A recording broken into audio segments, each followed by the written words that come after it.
अस्सलाम वालेकुम students. Let's start with lecture 10। इसमें हम सेट्स के बारे में पढ़ेंगे और उसके जो ऑपरेशन सेट के ऊपर हम परफॉर्म कर सकते हैं उसके बारे में देखेंगे। तो लास्ट टाइम लेक्चर 7 में प्रूफ के बाद हमने जो है वो ब्रीफली देखा था, सेट्स के बारे में कुछ डेफिनेशंस देखी थी, वहीं से हम आगे कंटिन्यू करेंगे। तो जो चीज़ हमने पहले पढ़ चुके हैं वो ये है कि literal set A B C जो है और सेट बिल्डर नोटेशन जो है वो हमने यूज की है। और उसके अलावा जो है बेसिक प्रॉपर्टीज हमने देखी हैं कि सेट्स जो होते हैं वो अनऑर्डर्ड होते हैं। उसके अलावा जो है वो सेट के बारे में हमने ये भी देखा है कि उसमें डिस्टिंक्ट एलिमेंट होते हैं। अगर आप एक से ज्यादा एलिमेंट जो है एक एलिमेंट एक से ज्यादा दफा ऐड कर देते हैं तो वो कंसिडर एक दफा ही होता है। अभी हम सॉरी, जो नेक्स्ट टॉपिक है उसमें ये देखेंगे कि इनफाइनाइट सेट्स जो हैं वो क्या होते हैं, मेंबर ऑफ रिलेशनल ऑपरेटर क्या होता है, और उसके अलावा जो एम्प्टी सेट है वो क्या होता है। सेट की रिप्रेजेंटेशन आप वेन डायग्राम्स के जरिए कर सकते हैं, उसको देखेंगे। सेट के रिलेशंस जो हैं कि सेट इक्वल कब होता है, एक सेट दूसरे का सबसेट कब होगा, प्रॉपर सबसेट कब होगा, प्रॉपर सुपरसेट कब होगा, और नॉट सबसेट कब होगा, उसकी कुछ चीजें जो है वो देखेंगे। उसके अलावा हम देखेंगे कि सेट की कार्डिनलिटी जो है वो क्या होती है, पावर सेट का क्या मतलब है, और कार्टेशियन प्रोडक्ट क्या होती है, और सेट के ऊपर जो ऑपरेशन है यूनियन होगा, इंटरसेक्शन होगा, और माइनस सेट माइनस ऑपरेशन जो है वो। तो इन चीजों को आज हम डिस्कस करेंगे।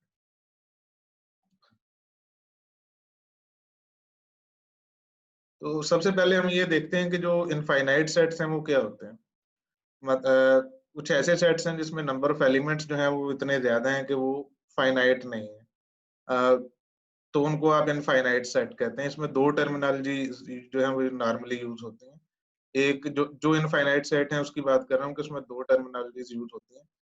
कि एक जो होते हैं वो काउंटेबली इनफाइनाइट होते हैं, और एक जो होते हैं वो अनकाउंटेबल।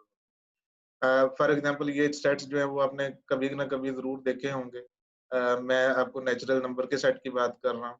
उसके अलावा जो सेट ऑफ इंटीजर्स है इसकी बात कर रहा हूँ।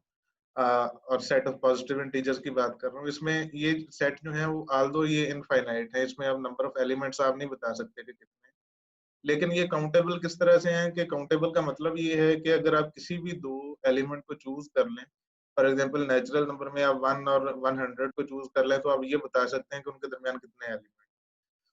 On the other hand R जो है वो एक ऐसा सेट है जो रियल नंबर्स का सेट है। इसमें अगर आपसे ये पूछा जाए कि 0 और 1 के दरमियान कितने एलिमेंट्स हैं तो आप वो नहीं काउंट कर सकते। तो ये अनकाउंटेबल भी है और इनफाइनाइट सेट। और ये क्यू का भी आपको पता है कि ये रैशनल नंबर्स का सेट है, यानी उन तमाम नंबर्स का सेट जिनको आप इन रेशो की फॉर्म के अंदर लिख सके, रेशो ऑफ टू इंटीजर्स की फॉर्म के अंदर लिख सके।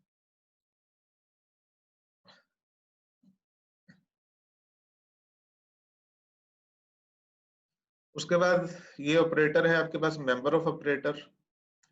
ये बताता है, इसका मतलब ये है लाइक अगर ये इस तरह से लिखा हुआ हो तो इसको आप कहते हैं कि एक्स इज इन एस, या x is a member of S. दो दो इसके दो तरीके से पढ़ा जा सकता है कि X is a member of S या एक्स इज इन एस। ये भी इसी चीज को बयान कर रहा है जो हमने देखी है। फॉर एग्जांपल हम ये कहते हैं कि 3 जो है it is a member of natural numbers, या 3 is in natural numbers.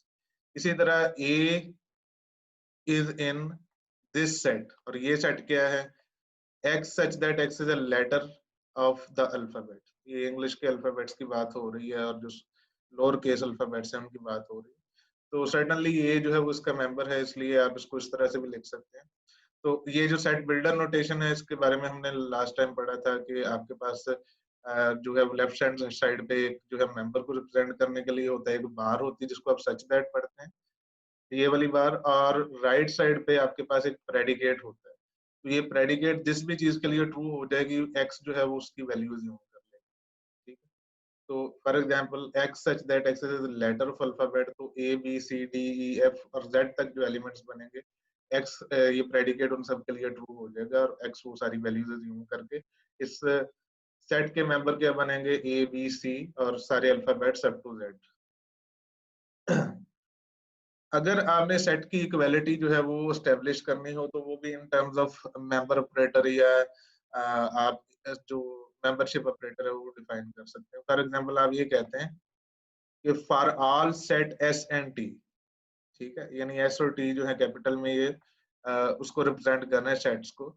S जो है वो टी के बराबर होगा if and only if for all element in x, for all element x, if x is in S, x should also be in T. और ये double implication है, यानी इसको इस तरह से पढ़ना चाहिए कि X is member of S if and only if x is a member of T. ठीक है, तो अगर इस तरह से हो कि हर जो दो सेट्स एस हैं और एस और टी हैं, तो अगर उसके सारे एलिमेंट के लिए हम ये कहें कि हर एलिमेंट जो है वो एस का भी हिस्सा है और उसी वक्त हिस्सा है जबकि वो टी का भी हिस्सा है, तो आप इसके ऊपर जो है उसकी इक्वालिटी को एस्टेब्लिश कर सकते हैं यूजिंग द मेंबरशिप। ये उसी को आपने फ्रेज की शक्ल में लिखा हुआ है कि two sets are equal if, यानी ये इफ को आप देखिए ये डबल इफ के साथ है, इसका मतलब है if and only if they have all the same members. उसके बाद है नॉट इन ऑपरेटर या नॉट मेंबर ऑफ ऑपरेटर।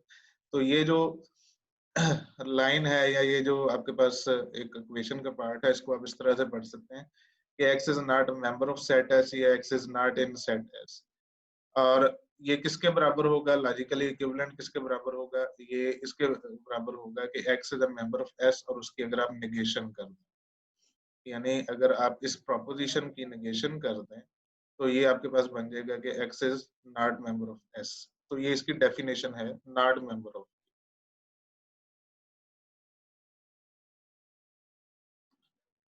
उसके बाद है एम्प्टी सेट।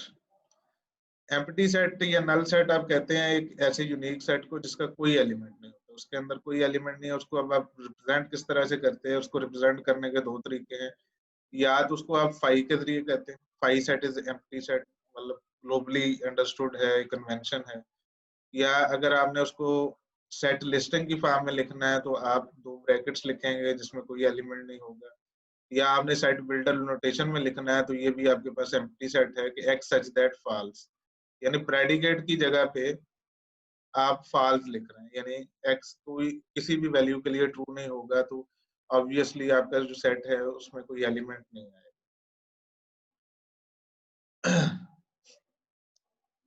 आपकी जो मेंबर ऑफ डिस्कोर्स है, सॉरी जो डोमेन ऑफ डिस्कोर्स है, वो कोई भी हो तो आपके पास ये एक बेसिक एक्सियोम है कि किसी भी एक्स के लिए एक्स की कोई भी वैल्यू होगी तो एक्स जो है वो एम्प्टी सेट का मेंबर नहीं हो सकता। फॉर एग्जांपल अगर आपका कोई स्टूडेंट है, स्टूडेंट की क्लास है, या आप इंटीजर की डोमेन ले लेते हैं या आप रियल नंबर की डोमेन ले लेते हैं, तो ना कोई स्टूडेंट जो है वो एम्प्टी सेट का मेंबर हो सकता है, ना कोई नेचुरल नंबर एम्प्टी सेट का मेंबर हो सकता है, ना ही कोई रियल नंबर एम्प्टी सेट का जो है वो member हो सकता है। तो जो सेट नोटेशन है उसमें अगली चीज हम ये देखते हैं कि ये जो एम्प्टी सेट है, this is not equal to a set that contains empty set within it. ठीक है, यानी लेफ्ट साइड पे ये वाला जो सेट है ये एम्प्टी सेट है, ये वाला एक सेट है जिसके अंदर एक एलिमेंट है जो कि एम्प्टी सेट। ठीक है, तो ये दोनों आपस में बराबर नहीं, लेकिन ये दोनों आपस में बराबर हैं क्योंकि ये भी उसी तरह से है कि ये भी सेट वही है कि उसका मेंबर जो है वो एक एम्प्टी सेट है। दिस इज अ सेट जिसका एक मेंबर जो है वो एम्प्टी सेट है, यहाँ पे इसको एम्प्टी ब्रैकेट के साथ या सेट लिस्टिंग के साथ जो है वो डिनोट किया गया, यहाँ पे इसको फाई के साथ जो है। तो एक ऐसा सेट जिसका मेंबर एक एम्प्टी सेट हो, उसको आप किस तरह से जो है वो कंसेप्चुलाइज कर सकते हैं। तो आप उसको उस तरह से समझने की कोशिश करें कि जो आपका आपका जो फाइल सिस्टम है, फाइल सिस्टम में आपका अगर एक फोल्डर है जिसमें कोई भी चीज नहीं है तो वो एक एम्प्टी सेट है। ठीक है, अगर आपका फोल्डर में कोई फाइल भी नहीं है और फर्दर फोल्डर भी नहीं है तो वो जो सेट होगा वो एक एम्प्टी सेट होगा। लेकिन व्हाट इफ के अगर आपके पास एक फोल्डर है उसमें एक सब फोल्डर है और उसके अलावा कोई चीज नहीं है और वो जो सब फोल्डर है वो एम्प्टी है। ठीक है, तो जो उस कंटेनिंग सेट होगा वो एम्प्टी सेट नहीं होगा, लेकिन वो जो अंदर वाला फोल्डर होगा जिसमें ना कोई फाइल है ना फर्दर कोई फोल्डर है, तो वो एज ए एम्प्टी सेट के तौर पे आप उसको समझ सकते हैं। यही चीज यहाँ पे लिखी हुई है कि a set that contains phi as its member is not empty because it has phi as a member.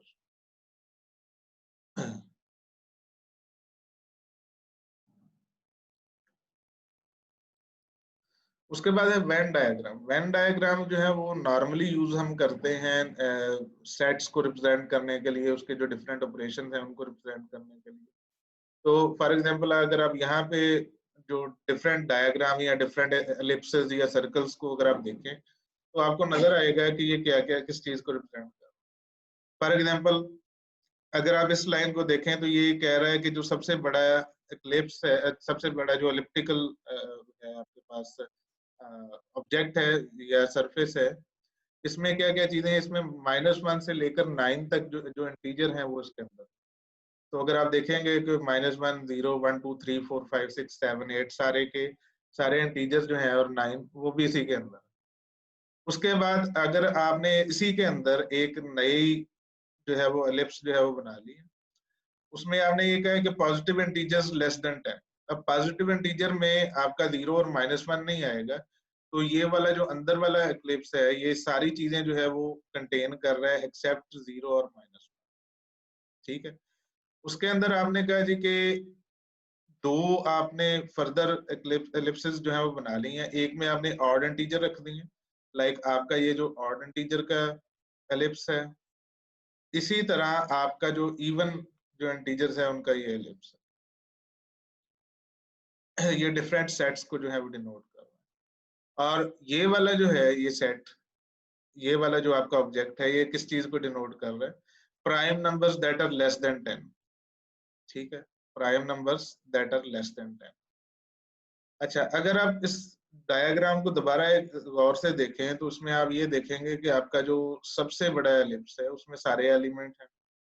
अब उसके अंदर जो आपने ये वाला एलिप्स रखा है जो ये कह रहा है कि पॉजिटिव इंटीजर्स लेस देन 10, तो वो उसके अंदर कंटेन्ड है, यानी -1 to 9 वाला जो एलिप्स है उसके अंदर कंटेन्ड है। इसी तरह जो सेट ऑफ ऑड इंटीजर्स वाला और इवन इंटीजर वाला है वो इसी के अंदर जो अंदर वाला एलिप्स है उसके अंदर कंटेन्ड है।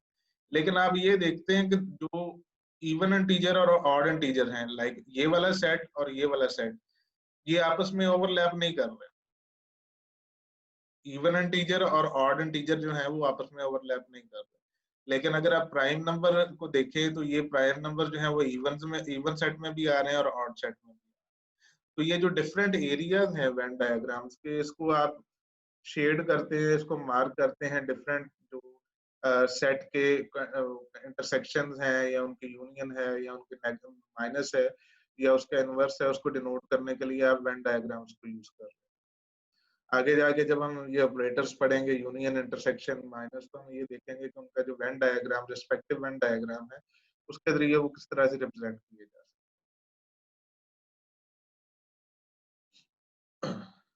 उसके बाद है सबसेट एंड सुपरसेट। सबसेट का मतलब ये है, फॉर एग्जाम्पल ये उसका ऑपरेटर है सबसेट का, और अगर इस तरह से लिखा हुआ हो कि एस और सबसेट ऑपरेटर उसके बाद टी लिखा हुआ हो तो इसका मतलब ये है कि S is a subset of T. और ये जो लाइन है इसकी वजह से हम इसको कहते हैं कि ये इम्प्रॉपर सबसेट है।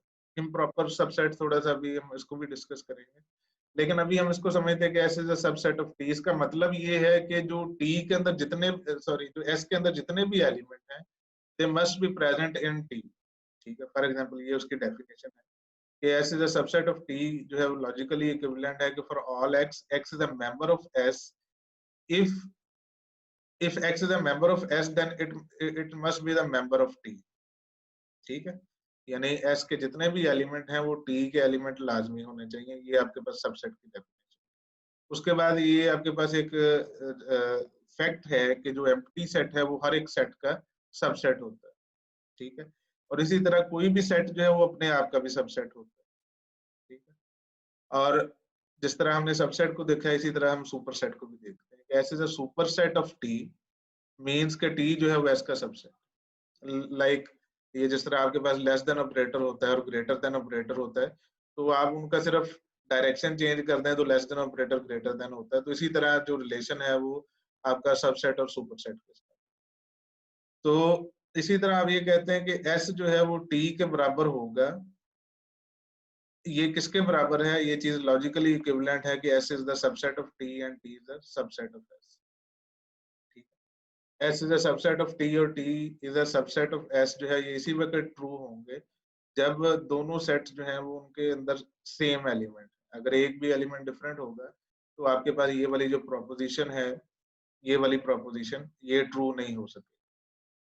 और इसी को अगर आप एक्सपैंड करें तो आप इसको कह सकते हैं कि S is a subset of T का मतलब ये है कि X is a member of S, यानी if X is a member of S then it must be the member of T। ठीक है, और एंड जो है वो उसी तरह से आ गया आपके पास कंजंक्शन ऑपरेटर, और उसके बाद आपने कहा कि for all X if X is a member of T then X must also be the member of S। ठीक है, तो ये जो एंड के साथ आप इम्प्लीकेशन साइन लगाते हैं, लाइक आपने पहले ये पढ़ा हुआ है कि A implies B and B implies A जो है वो A डबल implies B के बराबर। ठीक है, लाइक मैं इस तरह से कह रहा हूँ कि जब हम प्रोपोजिशन को पढ़ रहे थे तो A implies B and B implies A, ये लॉजिकली इक्विवेलेंट था A डबल implies B। तो यहाँ पे भी हमने यही चीज की है कि जो चीज अलग-अलग लिखी है, यानी आप ये कह रहे हैं कि X is a member of S implies कि X is a member of T and X is a member of T implies X is a member of S, तो इसको हमने डबल इम्प्लीकेशन के साथ जो है डिनोट कर। फाइनली नॉट सबसेट का सिंबल ये है कि S is not a subset of T। अब इसका मतलब क्या है कि अगर आप S is a member of S is a subset of T को निगेट कर दें तो ये इसकी डेफिनेशन है कि S is not subset of T का मतलब ये है कि S is a subset of T और उसका निगेशन। ठीक है, और इसको अगर आप एक्सपैंड करेंगे तो इसका मतलब क्या होगा कि there is some element X such that X is a member of S and X is not a member of T, यानी S के अंदर एक ना एक एलिमेंट ऐसा लाजमी मौजूद है जो कि S का तो मेंबर है लेकिन T का मेंबर। तो इस सूरत हाल में आप ये नहीं कह सकते कि X जो S है वो T का सबसेट है, क्योंकि उसमें एक एलिमेंट डिफरेंट है फ्रॉम T।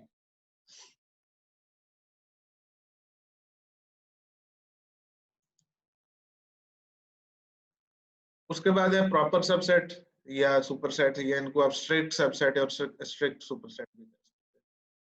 तो आपके पास जो प्रॉपर सबसेट होगा मींस के S जो है वो सबसेट तो है T का, लेकिन T is not a subset of S। ठीक है, तो वो किस शक्ल में होगा, 1 2 जो है वो प्रॉपर सबसेट है 1 2 3 का, लेकिन 1 2 3 जो है ये प्रॉपर सबसेट नहीं है 1 2 3 का।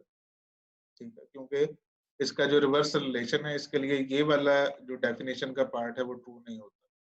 ठीक है, अगर आप लेफ्ट साइड वाले को S कहें, यानी इसको आप S कह रहे हैं, और राइट साइड वाले को T कहें, तो इस सूरत हाल में S जो है वो भी T का सबसेट है और T जो है वो भी S का सबसेट है, तो ये एक दूसरे के प्रॉपर सबसेट है, आल्दो ये दोनों जो है एक दूसरे के इम्प्रॉपर सबसेट। ठीक है, इसी तरह से जिस तरह आपके पास प्रॉपर सबसेट था, इसी तरह से आपके पास प्रॉपर सुपरसेट। ठीक है, इसकी डेफिनेशन ये है कि S जो है वो T का सुपरसेट है, but T is not the superset of S। For example 1 2 3 is a proper excuse me, यहाँ पे एक गलती हो गई, इसको मुझे सही करना होगा। लाइक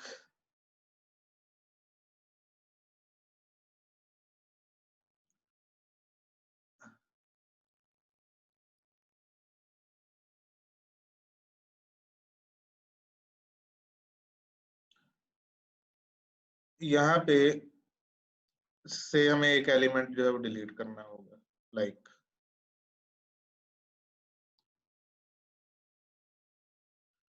तो अब ये जो है ये रिलेशन ठीक बन गया कि 1 2 3 अगर है आपके पास और 1 2 3 is a proper superset of 1 2। ठीक है, लेकिन 1 2 3 is not a proper superset of 1 2 3 and 1 2 3 is a superset of 1 2। ये इम्प्रॉपर की बात हो रही है, यहाँ पे अगर आप सिंबल देखेंगे तो ये इम्प्रॉपर सुपरसेट का सिंबल है, ना कि प्रॉपर सुपरसेट का। तो ये हमारे पास जो है वो प्रॉपर सुपर सेट क्यों नहीं है, ये वाला। अगर हम देखें तो उसकी वजह ये है, उसी तरह से देख ले कि अगर ये S है आपके पास और ये T है, तो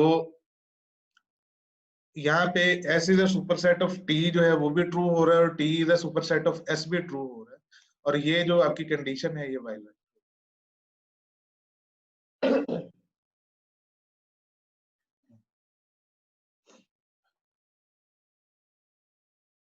उसके बाद है set as an element of a set. अब ये नहीं है कि आपके पास जो है वो एक सेट जो है उसमें सिर्फ स्केलर एलिमेंट ही हो सकते हैं, एक सेट जो है वो खुद भी किसी और एलिमेंट, किसी और सेट का जो है वो एलिमेंट हो सकता है। फॉर एग्जांपल, अगर आप ये कहें कि एक सेट S है और उसके एलिमेंट X क्या है, एलिमेंट X उसके हैं सबसेट्स ऑफ 1 2 3, ठीक है, X such that X is a subset of 1 2 3, तो फिर S के एलिमेंट्स क्या होंगे, अगर उनको लिस्ट करना पड़ेगा तो कैसे हम लिस्ट करेंगे? तो उसके एलिमेंट्स होंगे, एक तो एम्प्टी सेट जो कि फाई हमने लिख दिया, दूसरा एलिमेंट होगा 1 सेट नोटेशन के अंदर यानी सेट ब्रेसेस के अंदर, उसके बाद 2 होगा, फिर 3 होगा, फिर 1 2 होगा, फिर 1 3 होगा, फिर 2 3 होगा, और फिर 1 2 3 होगा। यानी जितने भी सबसेट्स होंगे 1 2 3 के, वो आपके पास सेट S के जो है वो एलिमेंट बनेंगे। यहाँ पे हमें ये चीज दोबारा रिमाइंड में करवा रहा हूँ आपको कि element 1 is not equal to this set, ठीक है, and this is not equal to this, जिसमें आपके पास एलिमेंट 1 जो है वो पहले एक सेट के अंदर है, और वो सेट जो है वो खुद एक किसी और सेट का एलिमेंट है, ठीक है।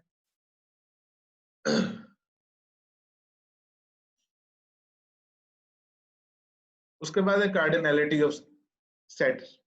अगर कोई आपके पास S है तो उसके गिर्द अगर आप ये दो बार्स लगा देते हैं, लाइक ये वाली बार्स, वर्टिकल बार्स, तो इसका मतलब ये है कि ये इस चीज को रिप्रेजेंट करता है कि कार्डिनैलिटी ऑफ S, यानी उसका साइज क्या है, उसकी कार्डिनैलिटी क्या है, उसमें नंबर ऑफ एलिमेंट जो है वो कितना है, ठीक है। तो इसमें जो एम्प्टी सेट है उसकी कार्डिनैलिटी 0 होती है, ठीक है, और बाकी कोई भी सेट होगा उसमें आप नंबर ऑफ एलिमेंट काउंट करते हैं तो उसकी कार्डिनैलिटी, लाइक ये जो सेट है इसकी कार्डिनैलिटी 3 है, ये जो सेट है इसकी कार्डिनैलिटी 2 है।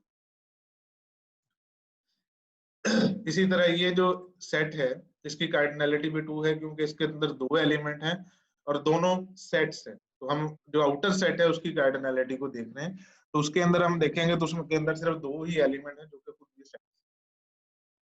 अगर S की कार्डिनैलिटी जो है वो बिलोंग कर रही है सेट ऑफ नेचुरल नंबर्स के ऊपर, ठीक है, यानी S की कार्डिनैलिटी कितनी हो, जो अभी तक हमने एग्जांपल देखी वो 0 है, 1 है, 2 है, 3 है, तो ये सारे नेचुरल नंबर्स के ऊपर। तो अगर S की कार्डिनैलिटी जो है वो नेचुरल नंबर का सेट का जो एलिमेंट है वो हो, तो फिर हम ये कहते हैं कि S जो है वो एक फाइनाइट सेट है। अगर ऐसा ना हो तो हम कहते हैं कि S इज इनफाइनाइट सेट।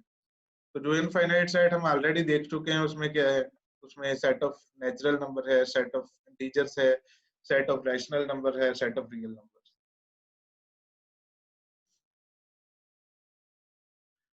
उसके बाद है आपके पास पावर सेट ऑपरेशन।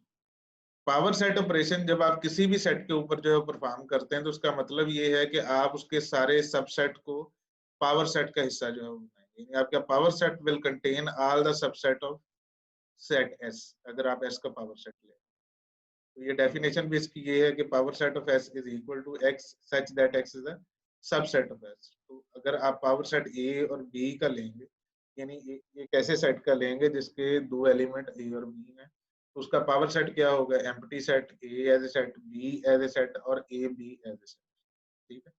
इसी तरह अगर आपके पास set S is equal to 0 1 2, तो उसका पावर सेट क्या बनेगा, empty set, 0 as a set, 1 as a set, 2 as a set, 0 1 as a set, 0 2 as a set, 1 2 as a set, and 1 2 0 1 2 as a set, ठीक है। तो जो आपके पास empty set है उसका सब जो पावर सेट है वो क्या बनेगा, अ set that contains empty set, ठीक है। लेकिन अगर आप इसका सबसेट लेंगे तो फिर क्या बनेगा, इसके अंदर एक एलिमेंट है, याद रखिए कि जो आपके पास ये था, ये वाला एलिमेंट 5, इसके अंदर कोई एलिमेंट नहीं, लेकिन ये वाला जो सेट है इसके अंदर 5 एज एलिमेंट मौजूद है, ठीक है। तो फाई चूंकि सबका सबसेट होता है इसलिए फाई तो होगा ही होगा, और ये खुद जो है फाई एज ए सेट जो है उसको भी आप सबसेट इसका बनाएं। उसके बाद किसी भी फाइनाइट साइज का जो अगर कोई सेट है तो उसके सबसेट में कितने एलिमेंट हो, तो उसको उसके बारे में आपको शायद पहले भी आइडिया हो कि उसके पास जो है वो 2⁻s कार्डिनलिटी जो है उसके मेंबर्स होंगे। फॉर एग्जांपल अगर आपके सेट की एस की कार्डिनलिटी जो है वो 3 है तो आपके पास 8 मेंबर्स होंगे, अगर 2 है तो 4 मेंबर होंगे, अगर 0 है तो उसका 1 मेंबर होगा। ठीक है, तो इसको अब यहीं से वेरीफाई कर लेते हैं कि फॉर एग्जांपल यहाँ पे आपने ए बी का जो सेट था उसका सबसेट बनाया। अब इसमें कितने ए बी, इस सेट में कितने एलिमेंट थे, इसमें 2 एलिमेंट थे, तो इसका सबसेट जो है वो 4 एलिमेंट कंटेन कर। इसी तरह ये वाला जो सेट है 0 1 2, इसमें एलिमेंट थे, इसकी कार्डिनलिटी 3 थी, तो इसका जो पावर सेट होगा उसके अंदर जो है वो 8 एलिमेंट होगा। ठीक है, इसी तरह 5 जो था इसका 0 एलिमेंट है, 0 एलिमेंट था तो 2⁻0 1 है, तो इसके सब जो उसका जो पावर सेट है उसकी कार्डिनलिटी जो है वो 1 होगी। इसी तरह हमारे पास ये लास्ट पे एक सेट है जिसमें 5 एज ए सेट मौजूद है, इसमें एक एलिमेंट है, तो ये अगर एक एलिमेंट है तो 2⁻1 जो है वो 2 के बराबर होता है, तो इसके पावर सेट के कितने एलिमेंट्स होंगे, 2 एलिमेंट्स होंगे। ठीक है, इसी तरह एक और रिलेशन है कि for all S, power set of S की जो कार्डिनलिटी है वो हमेशा ज्यादा होगी एस की कार्डिनलिटी। ठीक है, like power set of N is greater than, यानी पावर सेट ऑफ एन की जो कार्डिनलिटी है that is greater than the cardinality of N itself.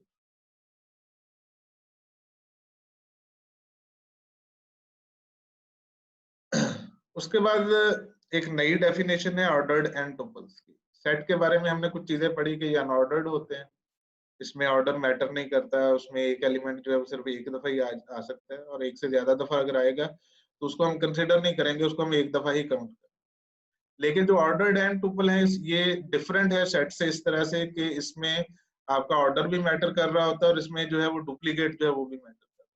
For example अगर आपके पास जो है ऑर्डर्ड एन टुपल को आप करली ब्रैकेट की बजाय आप ये छोटी ब्रैकेट जो है या जिसको आप पैरेंथेसिस कहते हैं उसमें, तो इसमें एलिमेंट किस तरह से होते हैं A1 A2 A3 up to AN। ठीक है, डिपेंडिंग अपॉन के आपका जो टुपल है उसका साइज क्या है, तो ऐसे टुपल जिनका साइज 1 है उनको आप सिंगलेट्स कहते हैं।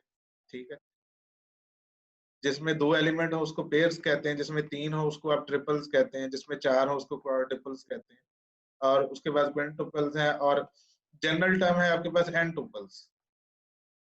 ठीक है, उसके बाद हम इस चीज को एम्फसाइज कर रहे हैं कि इसका ऑर्डर मैटर करता है। इसका मतलब ये है कि अगर आपके पास जो है वो 2 टुपल है, यानी उसको आप पेयर है, उसमें 1,2 है और एक में 2,1 है, तो आल दो उनमें नंबर ऑफ एलिमेंट भी सेम है और जो एलिमेंट इटसेल्फ है वो भी सेम है, लेकिन उनका चूंकि ऑर्डर डिफरेंट है तो ये दोनों आपस में बराबर। इसी तरह यहाँ पे हमारे पास एक ट्रिपलेट है जिसमें एलिमेंट्स हैं 2,1,1, तो इसमें 1 रिपीट हो रहा है।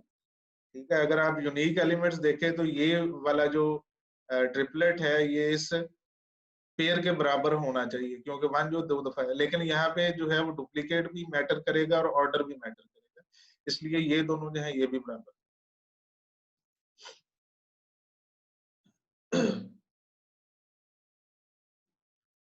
उसके बाद है कार्टेशियन प्रोडक्ट। कार्टेशियन प्रोडक्ट दो सेट का जो है वो उन दोनों की मल्टीप्लिकेशन है। उसकी डेफिनेशन आप इस यहाँ से ले सकते हैं कि Cartesian product is ordered pair A comma B such that A is a member of A and small b is a member of capital B।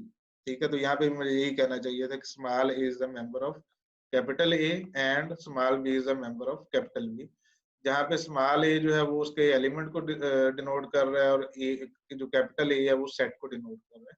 इसी तरह से बी के लिए, तो फॉर एग्जांपल अगर आपके पास दो सेट हैं ए कॉमा बी, एक में एलिमेंट है और एक में एलिमेंट 1,2 है, तो उनका प्रोडक्ट क्या होगा, उनका Cartesian product A,1 A,2 B,1 B,2। तो किसी भी फाइनाइट सेट्स जो हैं, दो सेट अगर फाइनाइट होंगे तो उनका जो कार्टेशियन प्रोडक्ट है उसका जो साइज है, उसकी जो कार्डिनैलिटी है, वो ए और बी की कार्डिनैलिटी का प्रोडक्ट। उसके बाद एक चीज जो है वो आप ये नोट करें कि ये कम्यूटेटिव नहीं है, ठीक है। For all A and B, A cross B, B cross A के बराबर नहीं है। तो नेगेशन जो है वो हम शुरू में ले आए, ठीक है, कि ए क्रॉस बी जो है वो बी क्रॉस ए के बराबर नहीं है। बराबर क्यों नहीं है? क्योंकि जो आपके पास कार्टेशियन प्रोडक्ट है उसको आप इस तरह से डिनोट कर रहे हैं, पेयर्स की फॉर्म में, यानी टुपल्स की फॉर्म में, और टुपल्स में जो है वो ऑर्डर मैटर कर रहा है। अगर आप यही दो सेट्स जो हैं ए और बी, यानी ए में ए और बी होगा और बी में 1 और 2 होगा, इसका बी क्रॉस ए ले लें तो उनका ऑर्डर चेंज हो जाएगा। यानी उस यहाँ पे अगर 1 है तो बी क्रॉस ए में 1 ए होगा। एलिमेंट आल दो वही होंगे लेकिन उनका ऑर्डर चेंज हो जाएगा। और टुपल्स चूंकि हैं ये, तो टुपल्स में जो है वो ऑर्डर जो है वो मैटर कर रहा होता है। तो इसलिए ए क्रॉस बी जो है वो बी क्रॉस ए के बराबर। इसी तरह अगर आपने इसको एक्सटेंड करना हो कि आपके पास n सेट्स हैं, A1 cross A2 cross A3 cross A4 cross AN, तो उसका एक एलिमेंट क्या होगा? वो n टुपल होगा। यानी एक टुपल होगा n एलिमेंट्स की, जहां पे हर एक AI जो है is a member of capital A, ठीक है, for I in I is equal to 1 to n।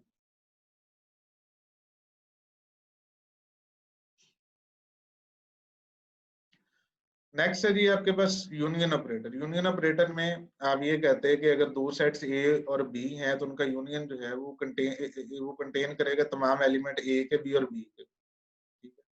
तो इसका मतलब ये है कि ए यूनियन बी में वो तमाम एलिमेंट होंगे जो ए में मौजूद हैं या जो बी के अंदर मौजूद हैं। और जो कॉमन एलिमेंट है वो डेफिनेटली एक दफा आएंगे, क्योंकि ए यूनियन बी भी एक सेट है और सेट में डुप्लीकेट्स नहीं हो सकते।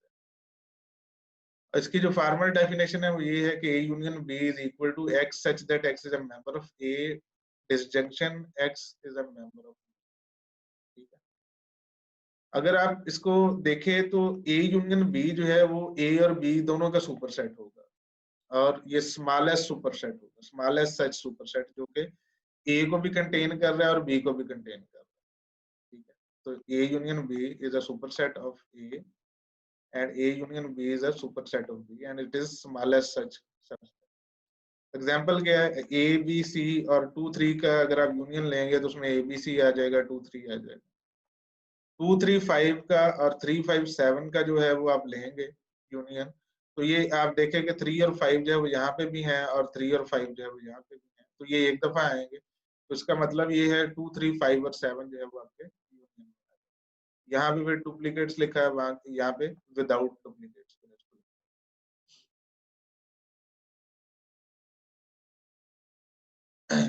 तो ये वेन डायग्राम्स की जो है हमने बात की थी। तो वेन डायग्राम अगर आप देखना चाहें कि आपके पास दो सेट हैं 2 3 5 और 3 5 7, तो ये 2 3 5 7, तो ये जो ब्लू वाला आपके पास ब्लू बाउंड्री के साथ जो आपके पास सर्कल है, ये लिप्स है, इसके एलिमेंट 2 3 5 जो है ये इसको रिप्रेजेंट कर रहे हैं। इसी तरह 3 5 7 वाला जो सेट है इसको रेड बाउंड्री वाला एलिप्स जो है रिप्रेजेंट कर रहा है।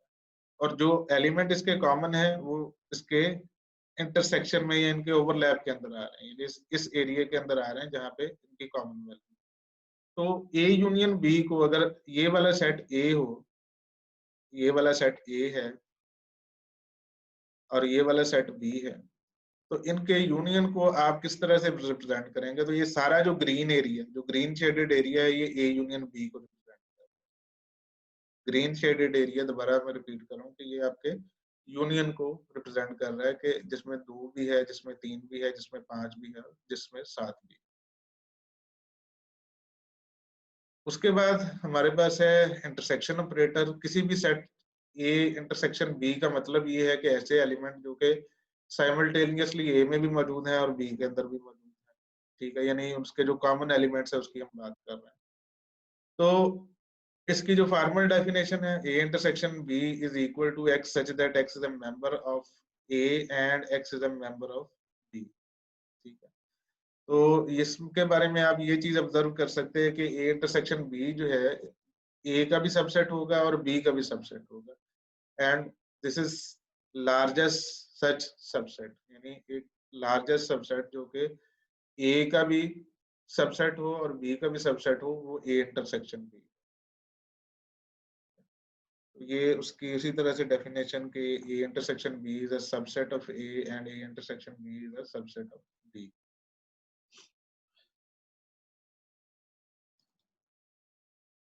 ये वेन डायग्राम के जरिए पिक्टोरियल रिप्रेजेंटेशन है। अगर आपके पास एक सेट है ए बी सी और एक 2 3 है तो उसका तो वैसे ही इंटरसेक्शन जो है वो 5 बनेगा, यानी कोई कॉमन एलिमेंट नहीं।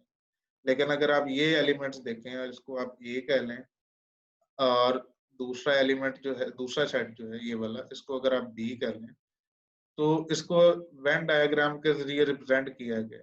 ठीक है, लाइक ए जो है ये वो सेट है, ये वो एरिया है जिसकी बाउंड्री जो है वो ब्लू के साथ हाईलाइट की गई है, ब्लू लाइन के साथ, और बी की बाउंड्री जो है वो रेड लाइन के साथ हाईलाइट की। और ए इंटरसेक्शन बी आप यहाँ से देख सकते हैं कि ए की कॉमन एलिमेंट है 4। ठीक है, तो जो ग्रीन शेडेड एरिया है वो आपके यहाँ पे ए इंटरसेक्शन बी को रिप्रेजेंट कर रहा है, जो green shaded.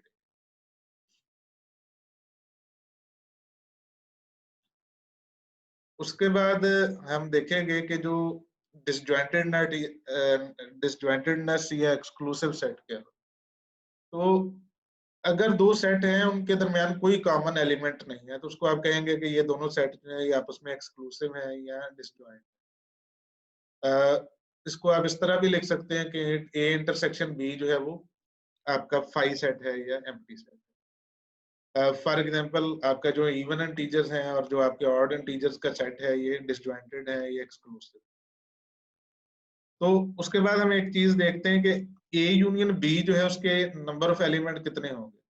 Number of element of A plus number of element of B minus number of element in A intersection B. ये माइनस हम इसलिए करते हैं कि ए इंटरसेक्शन बी के जो एलिमेंट है वो 2 दफा काउंट हो रहे होंगे, ए के अंदर भी हैं और बी के अंदर भी काउंट हुए हैं, तो एक काउंटिंग को हमने माइनस करा। ठीक है, ताकि आपका काउंट जो है वो एक्यूरेट रहे।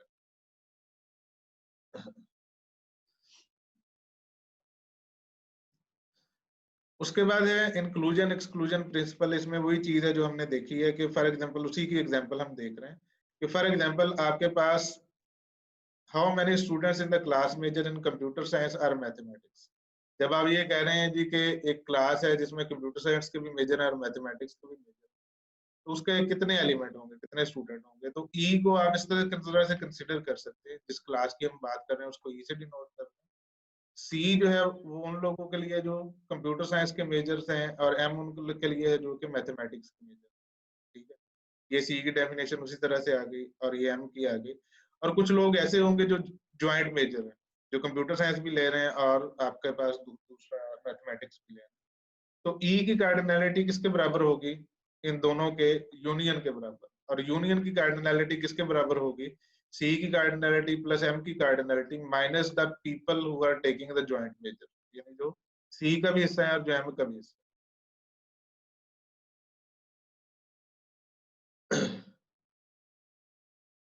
उसके बाद है सेट डिफरेंस। सबसे पहले तो इसके लिए सिंबल जो है वो 2 यूज होते हैं। हमारी बुक में जो है वो यही सिंबल यूज हुआ है जो हम नॉर्मली सब्ट्रैक्शन के लिए यूज करते हैं। लिटरेचर में या रिसर्च पेपर्स जब आप पढ़ेंगे तो उसमें ज्यादातर ये वाला सिंबल यूज होता है। तो हम अपना बुक वाला सिंबल ही यूज करेंगे, लेकिन ये मैंने यहाँ पे एक दफा आपको बता दिया है ताकि अगर आप कोई कभी ये ऑपरेटर आपके सामने आए तो आपको पता हो कि ये सेट माइनस की बात। तो इसकी डेफिनेशन क्या है कि ए माइनस बी क्या होगा, ए माइनस बी का मतलब होगा ए के वो वाले एलिमेंट जो कि बी में मौजूद है। ठीक है, for example A minus B formally कैसे लिखेंगे कि X such that X belongs to A and X does not belong to. ठीक है, ये इसको इस तरह से लिखा हुआ है कि which is equal to x such that negation of x is a member of A implies x is a member of B। इसकी अभी एक एग्जांपल देखते हैं। इसको हम इसी तरह भी कहते हैं कि this is the complement of B with respect to. तो ये basically x is a member of A implies x is a member of B। ये किसके लिए होता है, ये सबसेट के लिए होता है। ठीक है, तो इसका निगेशन आप कर दें तो ये यही जो डेफिनेशन है इसको आप थोड़ा सा चेंज करके जो है वो सेट डिफरेंस के लिए हमने यूज किया।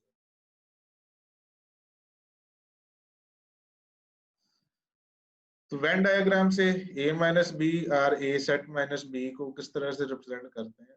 फॉर एग्जांपल आपका जो ये वाला है सेट a है जो ऑरेंज बाउंड्री के साथ है, और ये जो ब्लू शेडेड है ये सारा आपके पास सेट बी है।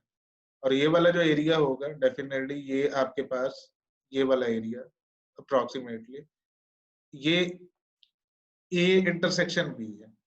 तो सेट a माइनस बी क्या होगा, ये वाला एरिया जो शेडेड है ऑरेंज कलर की किसी शेडिंग के अंदर ये वाला एरिया है, इसको आप कहेंगे कि ये a माइनस बी है। तो ये वेन डायग्राम से जो है इस तरह से आप इसको रिप्रेजेंट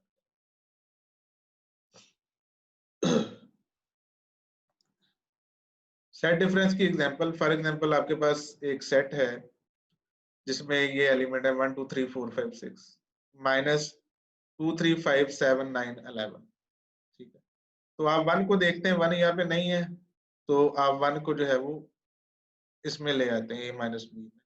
टू को देखते हैं, टू यहाँ पे मौजूद है तो टू को नहीं लिखते। थ्री को देखते हैं, थ्री जो है वो इसमें भी मौजूद है तो इसको भी नहीं लिखते। उसके बाद आप फोर को देखते हैं, फोर ए में, तो यानी लेफ्ट साइड वाला जो है इसको अगर हम ए कह लें, ये ए कह लें, और इसको अगर हम बी कह लें, तो आपके पास जो फोर है वो ए में तो मौजूद है, बी में मौजूद नहीं है, तो आप इसको भी ए माइनस बी के अंदर जो है फोर। फाइव जो है वो ए में भी मौजूद है, बी में भी मौजूद है, तो उसको आप ए माइनस बी में नहीं लाएंगे। उसके बाद सिक्स जो है वो एक ऐसा एलिमेंट है जो ए में तो है लेकिन बी में नहीं है, तो वो ए माइनस बी के अंदर है। ठीक है, इसी तरह अगर आप सेट ऑफ इंटीजर में से सेट ऑफ नेचुरल नंबर निकाल दें तो फिर क्या बनेगा। ठीक है, तो यहाँ पे आपके पास सेट ऑफ इंटीजर लिखा हुआ है जिसमें नेगेटिव भी इंटीजर भी है, जीरो भी है और पॉजिटिव इंटीजर भी है। तो इसमें से अगर आप नेचुरल नंबर निकाल दें 0 1 2 3 अप टू इनफिनिटी, तो क्या बन जाएगा, x is an integer but not a natural number. ठीक है, तो नॉट ए नेचुरल नंबर्स को अगर हम निकालेंगे तो आपके पास ये बन जाएगा -3 -2 -1 एंड सो ऑन। ठीक है, यानी -1 -2 -3 and up to minus infinity. तो इस सेट को आप क्या कहेंगे, ये सेट है नेगेटिव इंटीजर का सेट। ठीक है, या जिसको आप z माइनस के साथ भी रिप्रेजेंट करते हैं, लाइक इस तरह से z और यहाँ पे माइनस लिखते हैं, नेगेटिव इंटीजर का सेट इसका डिफरेंस होगा। उसके बाद है सेट सेट कॉम्प्लीमेंट्स। बाद औक़ात ऐसा होता है कि जिस डोमेन ऑफ डिस्कोर्स के अंदर आप बात कर रहे हो तो उसको भी आप सेट के जरिए रिप्रेजेंट कर देते हैं, उसको आप कहते हैं जी कि वो यूनिवर्सल सेट है। अपने डोमेन ऑफ डिस्कोर्स को आप यूनिवर्सल सेट जो है वो बना देते हैं। ठीक है, तो तब क्या होता है, when the context clearly defines you, तो आप ये कहते हैं कि for any set A that is a subset of you, यानी जो कि यूनिवर्सल सेट का हिस्सा है, उसका कॉम्प्लीमेंट क्या होगा। उसको कॉम्प्लीमेंट को पहले तो ये है कि उसको रिप्रेजेंट किस तरह से करते हैं, ए बार के साथ करते हैं या ए के ऊपर सी लिखा हुआ होता है ए कॉम्प्लीमेंट। अब वो होता कैसे है, उसको कैलकुलेट कैसे करते हैं। अगर आपके पास यू जो है वो एन के बराबर है, यानी यूनिवर्सल सेट जो है वो नेचुरल नंबर के बराबर है, और ए जो है वो 3 और 5 के बराबर है, तो ए कॉम्प्लीमेंट क्या होगा, 0 1 2 और 3 5 जो है, यानी 3 5 इसमें से निकल जाएंगे आपका जो यूनिवर्सल सेट है, और बाकी तमाम जो यूनिवर्सल सेट के एलिमेंट है वो ए कॉम्प्लीमेंट है। ठीक है, तो एसेंशियली जो आपका ए कॉम्प्लीमेंट होगा, ए कॉम्प्लीमेंट ये किसके बराबर होगा, यू माइनस ए, यानी यूनिवर्सल सेट के वो एलिमेंट जो कि ए में मौजूद नहीं। ठीक है, एग्जांपल फॉर एग्जांपल आपके पास यूनिवर्सल सेट को नॉर्मली हम रेक्टेंगल के साथ ही शो करते हैं, तो ये सारा जो है ये यूनिवर्सल सेट है सारा रेक्टेंगल के अंदर, इंक्लूडिंग दिस रीजन जिसमें ए भी आ रहा है, यानी ए जो है वो भी यूनिवर्सल सेट का या यूनिवर्स का हिस्सा है। तो इसमें जो ए वाला पोर्शन है इसको अगर हम निकाल दें तो ये ब्लू शेडेड एरिया जो है वो इस डायग्राम में, यानी विदाउट येलो एरिया, यानी out of yellow area and in this blue area, ये आपके पास क्या होगा, ये ए कॉम्प्लीमेंट।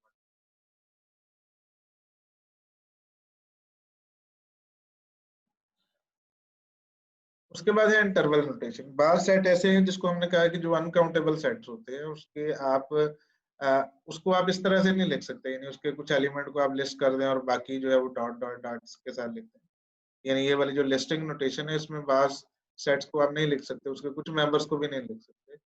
किन सेट्स के मेंबर को नहीं लिख सकते, स्पेशली जो आपके रियल नंबर्स हैं उनको नहीं लिख सकते। फॉर एग्जांपल हमने बात पहले भी की थी कि 0 और 1 के दरमियान जो नंबर ऑफ रियल नंबर्स हैं, यानी 1 और 0 के दरमियान जो रियल नंबर्स हैं वो भी इनफाइनाइट हैं। इवन 0 और 0.1 के दरमियान जो रियल नंबर्स हैं वो भी इनफाइनाइट। तो उनको आप उस तरह से लिस्टिंग नोटेशन में नहीं लिख सकते, तो उसके लिए आप ये इंटरवल नोटेशन यूज करते हैं। ठीक है, तो अगर ए और बी जो है वो दोनों रियल नंबर्स के सेट में है और ए लेस देन बी है, तो ये वाला जो है इसको आप किस तरह से लिखेंगे, जो पैरेंथेसिस में ए और बी है इसको आप लिखेंगे कि ये आर का एलिमेंट है, कि X is a member of R and X is greater than A and X is less than B.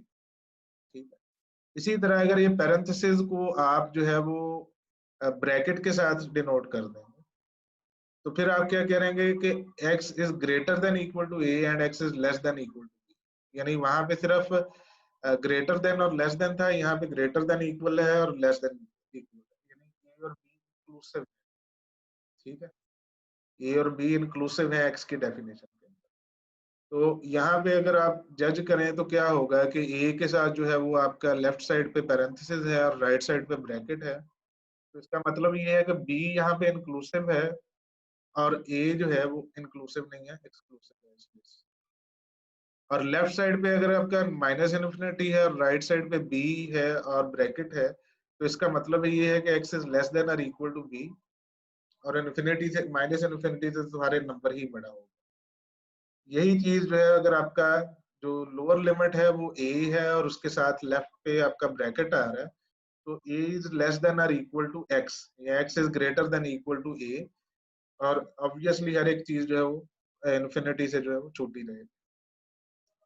और ए और इन्फिनिटी को अगर दोनों साइड पे आपकी जो पैरेंथेसिस हैं, तो ये आपकी जो इक्वालिटी है वो खत्म हो जाएगी और x will be greater than A. ठीक है, तो ये जो है वो x की डेफिनेशन में नहीं है। तो यहाँ तक हम अपनी सेट की जो डेफिनेशन जो डिस्कशन है उसको रोकते हैं और सेट के जो फर्दर टॉपिक्स है उसको हम नेक्स्ट लेक्चर के अंदर